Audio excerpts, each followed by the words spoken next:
너의 창조주를 기억하라. 곧 곤고한 날이 이르기 전에 나는 아무 낙이 없다고 할 해들이 가깝기 전에 해와 빛과 달과 별들이 어둡기 전에 비 뒤에 구름이 다시 일어나기 전에 그리하라. 아멘. 하나님께서 오늘도 저희에게 은혜 베풀어 주시기를 간절히 바랍니다. 저희 가정은 당근마켓을 주로 많이 이용합니다. 혹시 모르는 분들도 계시겠죠? 이 당근마켓이라고 하는 것은 중고장터예요. 온라인 중고장터라서 핸드폰에 앱을 하나만 설치하면 뭐 상일동이면 상일동, 뭐 강일동이면 강일동, 또 천호동이면 천호동이 동 지역을 기준으로 자기 물건을 싸게 팔 수 있는 이제 정보를 올리고 아무튼 자기 물건을 싸게 팔 수 있는 시장이에요. 저희는 이 당근마켓에서 많은 제품들을 사는데 재미있어요. 그 물건 구매는 아내들이 하는데 찾으러 가는 건 남자들이 나가요. 그래서 나가고 나면 남자들끼리 마주치거든요. 당근이시냐고. 그렇다고. 그러면 이제 물건을 주고받고 돈을 주고받는 그 몇 초간 그 남자들의 눈에서 읽혀지는 게 있어요. 너나 나나 같은 신세구나. 아바타구나. 뭐 이런 느낌을 가지고 재밌어요. 아무튼 물건을 거래를 하는데 이것을 보게 되면 제법 좋은 물건들이 많이 올라옵니다. 새 제품들. 이제 사놓고 태그도 안 뗀 제품들이 많이 있는데 이런 제품을 사기 전에 이제 꼭 확인해야 될 게 있어요. 뭐냐면 판매하는 사람의 정보를 봐야 된다라는 거예요. 그리고 이 사람이 그동안 어떤 제품을 팔았는지 뭐 이력들이 있기 때문에 그런 거를 잘 이렇게 보고 나서 이 사람이 좋겠다, 이 사람 이제 믿을 수 있겠다 하면 이제 가서 연락을 해서 사게 되는 거죠. 뭐 이런저런 과정들을 다 거쳐가지고 이제 물건을 샀는데 무슨 물건을 샀냐면 이제 뱃속에 이제 아이가 내년 3월이면 태어나거든요. 그래서 이제 둘째가 태어나니까 그걸 대비해서 이제 아기 옷을 한번 찾아봤어요. 그랬더니 한 분이 사놓고 태그도 안 뗀 옷들을 엄청 많이 팔고 있는 거예요. 아기 옷들을. 그래서 개당 아이 옷 뭐 한 벌이면 한 벌, 뭐 상이면 상의, 하의면 하의 이거를 하나에 2,000원씩 팔고 있는 거예요. 새 옷을. 그래서 그거를 한 10개 정도 막 샀어요. 사가지고 받았는데 이게 태그를 보니까 하나당 2만 원, 3만 원 되는 거예요. 그러니까 저희 가정으로서는 엄청 이득을 본 거죠. 구매를 하고 나서 이제 이분은 어떤 분이시길래 무슨 옷을 이렇게 파시나 해서 이 아까 말했던 판매자 이력을 이렇게 살펴보니까 진짜 많이 사용하지 않고 본인이 돈 주고 샀는데 그것을 입혀보지 않고 뭐 사용하지 않고 다시 중고에 그냥 그대로 파는 분이었어요. 의류업계 종사자거나 혹은 뭐 관련 업종이라거나 그런 분들이라면 이런 식으로 판매를 할 수 없기 때문에 저희가 이제 결론을 지은 거는 이분은 충동적으로 구매를 했다가 사용을 안 하니까 되판 케이스가 되겠다라고 저희는 결론을 내렸어요.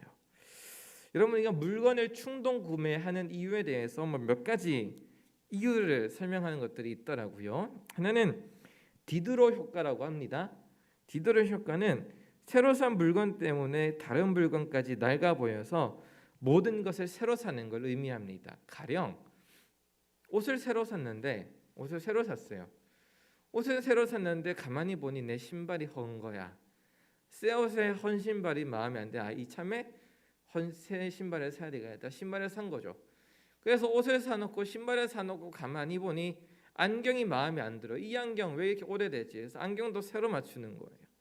안경하고 옷하고 신발 새로 사보니 마음에 안 드는 게 있네요. 머리 스타일이 마음에 안 들어요. 그래서 미장원에 가는 거죠. 미장원에 가서 머리를 다 뽑고 났더니 하나가 마무리 안 됐네요. 화장이 안 됐어요. 그래서 메이크업 받으러 가는 거죠. 이 디드로 효과예요. 새로 산 거에 맞추다 보니까 다 바꿔줘야 되는 거죠. 그 다음에 속물 효과입니다. 요즘 젊은이들은 관종이라고 하는데요. 관심의 중심이 되는 거예요. 그러니까 새 물건을 사면 어찌됐든 관심을 끌게 돼 있죠. 너 그거 샀니? 관심을 끌게 되어 있어. 그 관심을 받기 위해 새 물건을 계속 사는 거고, 밴드웨건 효과는 속물 효과에 비슷하지만 달라요. 뭐냐면 물건이 유행하기 때문에 사는 거예요. 그냥 쟤도 사니까 나도 사는 거죠.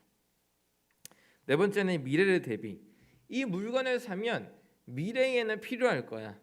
미래 어느 시점에는 필요할 거야. 그러니까 무조건 사두고 보자. 이렇게 해서 그냥 충동적으로 사는 거예요. 요거랑 비슷한 심리가 뭐냐면 쓰레기를 버려야 되는데 아유 나 뒀다가 보면 언젠가는 쓰겠지 해가지고 10년 20년 쌓여있는 물건들 많으시죠. 뭐 이런 심리들. 여러분 충동 구매 뭐 이런 거는 뭐냐면 기분이 좋지 않아서 물건을 사고, 기분이 좋아서 물건을 사고, 기분이 꿀꿀해서 사고, 비가 와서 사고, 보너스 받아서 물건 사고 다 지르는 것. 그러나 이것은 행복이 오래가지 않는다라는 거. 그 다음에 잠재적 상술입니다. 이거는 판매자가 구매자를 유혹하기 위해서 하는 행동이에요. 예를 들어서 예쁜 인테리어. 여러분 예쁘게 인테리어된 카페 가서 빵이나 커피 사서 집에 와서 먹으면 그 맛이 안 나요. 인테리어 효과, 그 다음에 냄새, 향기, 그 다음에 뭐 여러 가지 뭐 기분 좋은 음악, 뭐 이런 것들이 이제 상술이라는 거죠. 그 다음에 할인 행사 1+1, 2+1. 뭐 이거는 편의점에서 자주 하는 것들이니까 알고 계실 테고. 그다음에 싸는 거, 싼 떨이. 그래서 여러분 다이소 가면은 안 사도 되는 거 막 사오잖아요. 1,000원, 2,000원이니까. 그다음에 수완이 뛰어난 판매원, 참 대단한 사람입니다. 말을 너무 잘해요. 이거 젊은이들이 뭐라고 말을 하면 입을 잘 턴다고 하죠. 너무 말을 잘하다 보니까 내 마음이 혹해가지고 넘어가는 거죠. 그다음에 10번째 두려움입니다. 이 물건을 안 사면 언제 살지 몰라. 이 물건을 안 사면 나는 도태될 거야. 이 물건을 지금 안 사면 앞으로 기회는 없어. 이거 제일 잘하는 사람이 누구예요? 홈쇼핑에서 타임 특가, 타임 세일 해가지고 막 팔잖아요. 특히 이 두려움을 이 아까 9번, 9번째 이야기했던 수완이 뛰어난 판매원이 사용하면 열이면 열 다 넘어가죠. 이런 이유들 때문에 이제 충동 구매를 한다라는 거예요.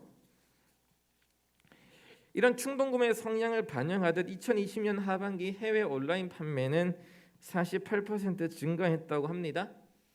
물론 이 이후에는 코로나19 팬데믹 시대의 배경을 빼놓고는 이야기할 수는 없겠죠. 그래서 이런 어떤 사람들이 충동 구매하는 이 이유에 대해서 아주대학교 김경일이라는 심리학 교수가 이런 이야기를 남겨요. 충동 구매, 이 소비 성향을 쇼핑 중독이라고 부르지 말자. 쇼핑 중독이라 부르지 말고 쇼핑 과몰입이라고 부르자.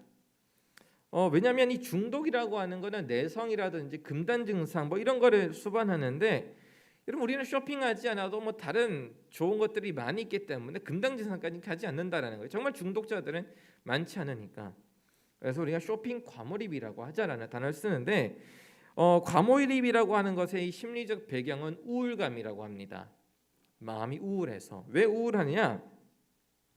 이 사람이 살아가다가 이제 슬픈 사건이 생기고 마음 아픈 이제 사건이 생기면 자기 가치가 하락해요. 자기 가치가 하락한다라는 거는 내가 너무 쓸모없이 보이는 거죠. 내 자존감이 낮아진다라는 거예요. 그래서 자기 가치가 하락하면 나를 높여주고 싶은 욕구가 다시 올라온대요. 그래서 나를 올려주기 위해서는, 나를 상승시켜주기 위해서는 무언가를 소유해야 돼요. 이걸 가짐을 통해서 내 마음을 풀어주는 거죠. 여러분 내가 무언가를 가진다, 소유한다라는 것의 반대말은 빼앗긴다라는 뜻이고, 내가 무언가를 빼앗겼다라고 하는 것은 자존감이 낮아지는 거기 때문에 무언가를 반드시 소유하고 가지고 와야 내 자존감이 올라간다라는 이론이에요. 그래서 이 우울한 감정이 있는 사람은 다른 사람에겐 필요하지 않아도 내가 필요한 물건을 사는 게 아닙니다. 뭐 너희들한테 필요 없어도 나한테는 필요하니까 나는 사. 그러니까 뭐 뭐라 하지 마 이런 게 아니라 내가 필요한 게 있음에도 불구하고 다른 사람들이 사는 거, 다른 사람들이 다 가지고 있는 거를 산다라고 하는 거예요. 어쩌면 저희에게 아기 옷을 판 분, 그러니까 저희가 옷을 산 그분이 만약에 우울감이 있는 분이었다면, 어쩌면 그래서 충동 구매를 한 상황이냐면 자기 아이에게는 그 옷이 필요 없지만 좋아 보여서 이걸 사두면 언젠가는 내 아이가 입겠지, 뭐 그런 여러 이유들로 인해서 분명 그 옷을 샀을 거예요. 그런데 이 김경인 교수는 한 가지 더 이야기해요. 이런 물건 구매 효과뿐만 아니라 이 우울한 사람은 특징은 뭐냐면 우울한 사람은 지나치게 자기 자신만 바라본다고 합니다.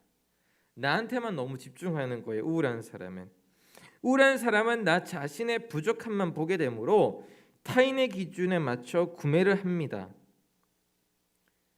나 자신을 바라보지 못하고 나 자신을 온전하게 바라보지 못하고 나를 채우기 위해서 다른 사람들의 요구들, 다른 사람들의 기준들을 맞추기 위해서 구매를 한다라는 거죠. 그래서 이 김경희 교수가 한 가지 방법을 제안을 해요. 그거는 무엇이냐면 다른 사람들에게 친절을 베풀고 돌아오는 감사를 내 마음으로 채우라는 거예요.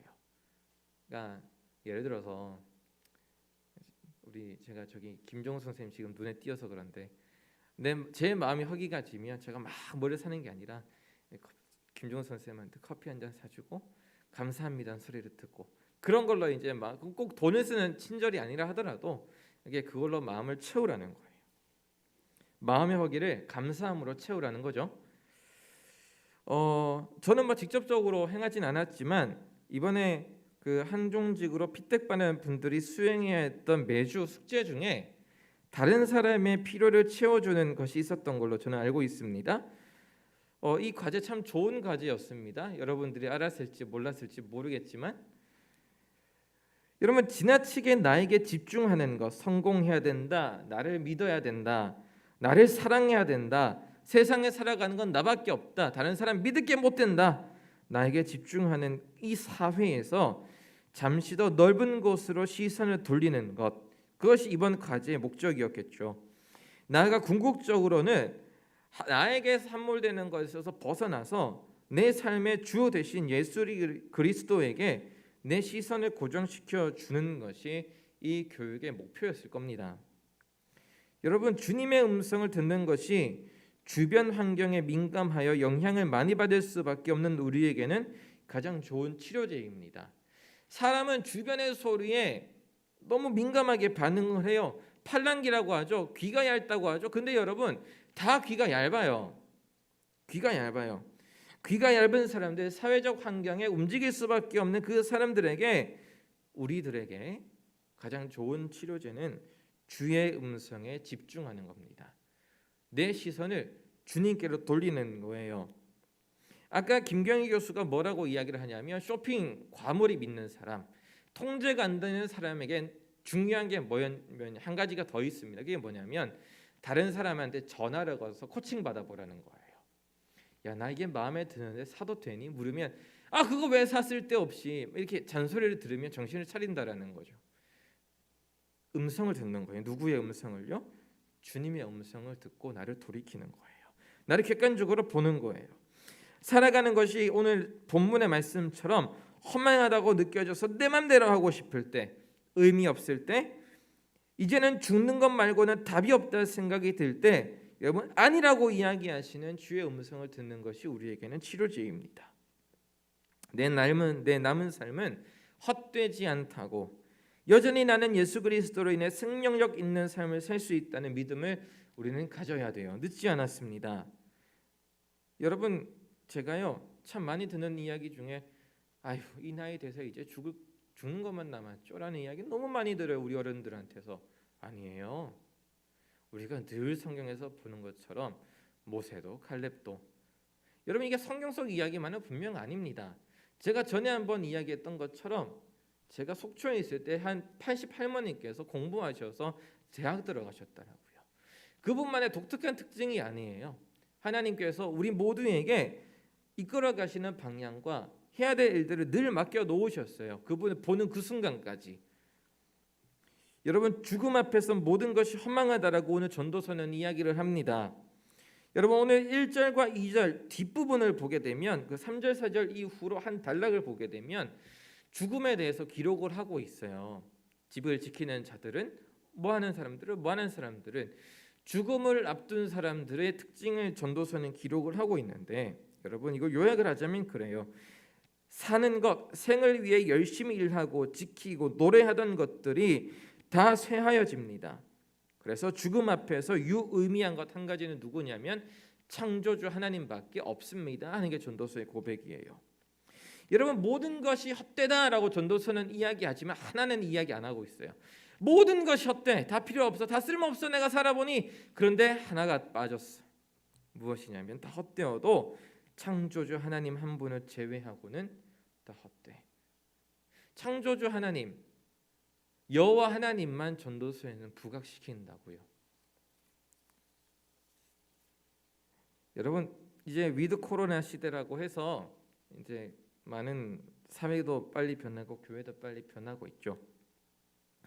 위드 코로나 시대 개인과 사회와 비즈니스 모든 추세가 10년씩 앞당겨졌다고 합니다.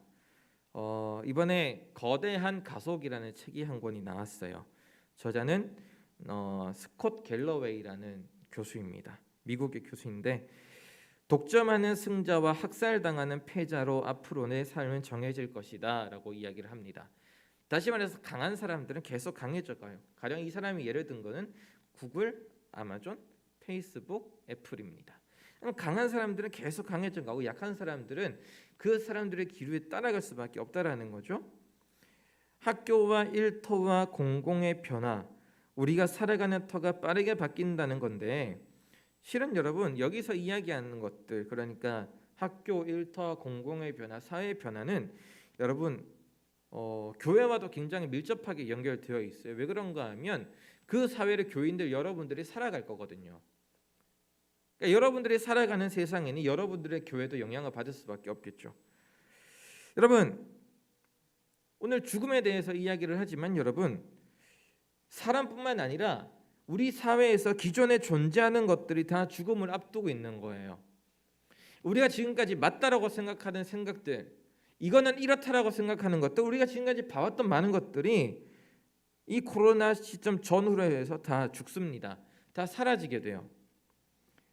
여러분 불과 몇 년 전으로 기억을 합니다. 10년도 되지 않았습니다. 여러분 제가 사역을 시작하기 전 신학대학원 수업 때 한 조직신학 교수님께서 이런 이야기를 합니다. 얘들아 온라인 교회가 뜰 거야. 온라인 교회. 그래서 온라인으로 아바타를 만들어서 모인 다음에 거기서 성찬식도 예배도 하고 헌금도 하고 봉사도 하고 구제도 하고 NGO 활동도 하고 다 할 거야. 그게 교회야. 그때 그 자리에 모여 있는 저부터 시작해서 나이 많은 학생들까지 대다수는 부정적이었어요. 무슨 저런 소리가 있나? 그거 뭐 그냥 끝날 애들 게임 같은 거겠지. 약간 이런 분위기가 대다수였죠. 그런데 코로나19로 인해 그 많은 생각들이 다 허무해졌어요. 코로나19로 인해서 그게 한꺼번에 우리에게 다가왔어요. 열띤 토론의 의미가 없었고 부정적인 생각이 없었어요. 코로나 통제, 그러니까 사람이 통제 못할 팬데믹으로 인해서 생각이 급격하게 바뀌었어요. 지금 우리가 만나고 있는 거예요. 줌으로도 만나고 있고요. 메타버스라는 공간 안에서 많은 시도들이 이루어지고 있고 여러분 가상화폐부터 시작해서 모든 것이 너무 빠르게 변하고 있어요.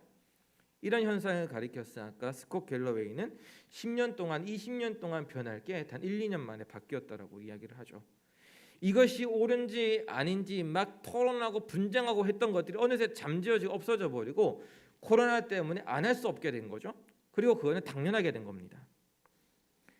여러분 한편 미국의 대학들과 기업들은 화상 장비에 엄청난 재정을 투자했지만 빛을 발하지 못하고 있었대요. 수십 년 동안 화상 장비에 어떤 화상으로 통화하고 온라인 영상으로 이야기하고 하는 거에 엄청난 어떤 재원을 투자했는데 빛을 발하지 못하고 그냥 퇴물처럼 지나가다가 코로나19 때문에 전환점을 맞은 거죠. 급격하게 바뀌었어요. 업무부터 회의, 학교 수업, 심지어는 의료 서비스까지 온라인으로 다 바뀌었습니다. 여러분 우리나라 의료계 굉장히 중요한 화두가 있었죠. 화상으로 영상으로 진료를 보는 게 가한가 아닌가, 되는가 안 되는가 문제가 굉장히 심각한 문제였습니다. 신학교에서 교회에서 온라인 공간에서 예배를 드리는 게 맞는가 안 맞는가 논의가 활발했던 것처럼 의료계에서도 그게 굉장히 활발한 주제였다고요. 온라인으로 화상으로 수술하고 사람을 진료하고 상담 보는 게 맞는가 안 맞는가 굉장히 논의가 활발했는데 인권부터 시작해서 뭐 그런 코로나19 때문에 그런 논의들이 확 지나갔어요. 안 할 수 없게 되니까.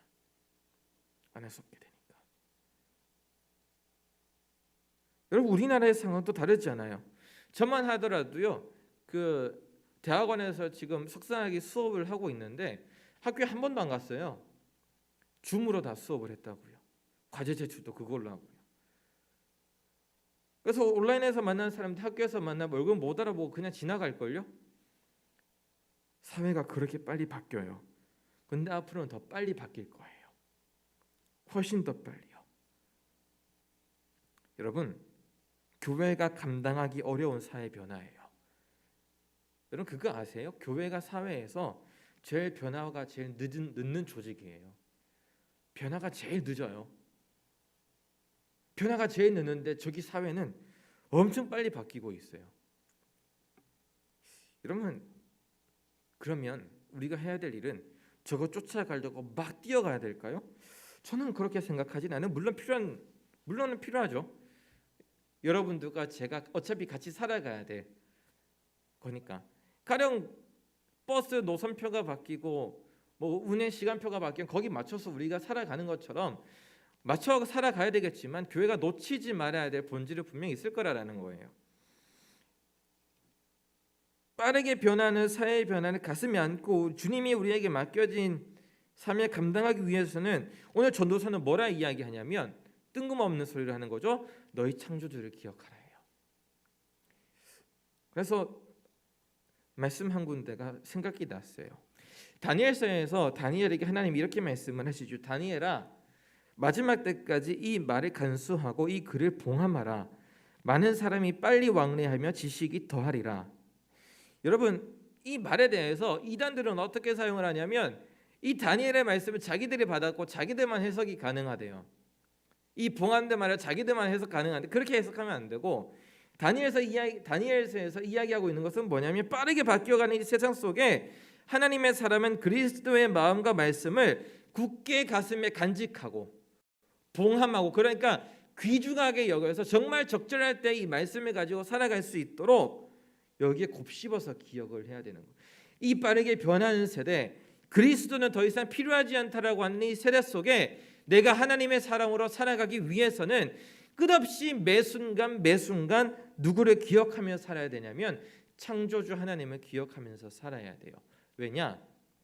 세상을 새롭게 하는 것은 기술이 아니라 세상을 새롭게 하는 것은 거대 기업이 아니라 거대 정부가 아니라 거대 조직이 아니라 세상을 새롭게 하는 것은 본질적으로 생명이신 여호와 하나님 창조주 하나님밖에 없음을 우리가 믿음으로 고백하기 때문입니다. 우리가 믿음으로 고백하지 않으면 우리가 정신 차리지 않으면 우리는 우리의 정체성을 다 잃어버릴 거예요. 아까 이야기했던 그 거대한 이 가속의 저자 스콧 갤러웨이는 뭐라 말을 하냐면 너무 빨리 변해서 우리는 따라가지 못할 거래요. 너무 빨라서 따라가지 못할 건데 우리는 그 공간에 살아갈 거예요. 그래서 우리가 지켜야 될 정체성이 있어요.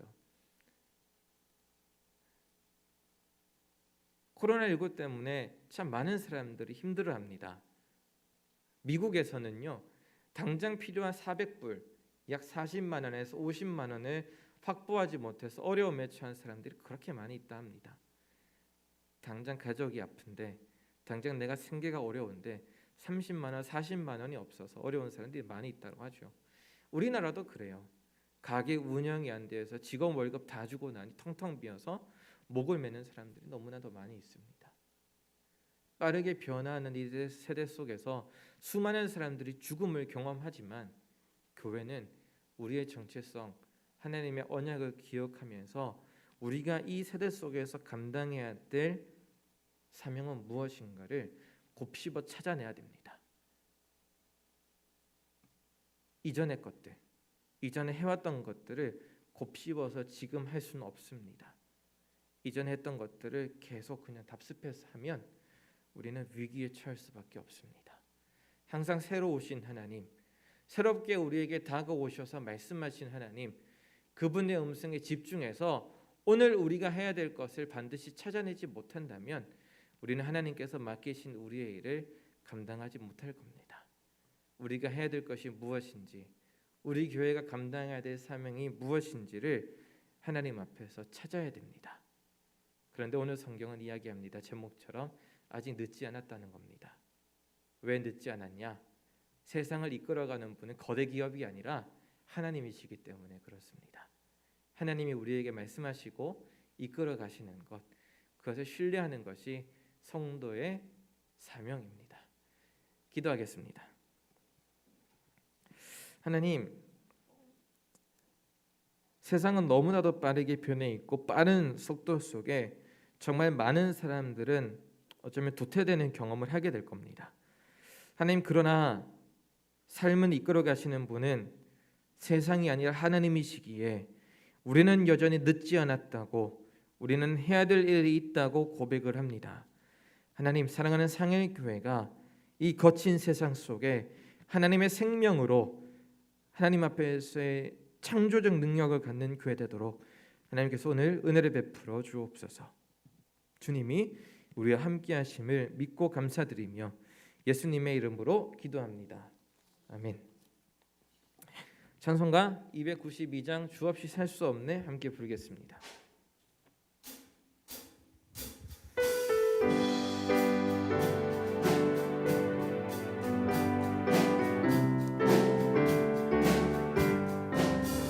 주 없이 살 수 없네 죄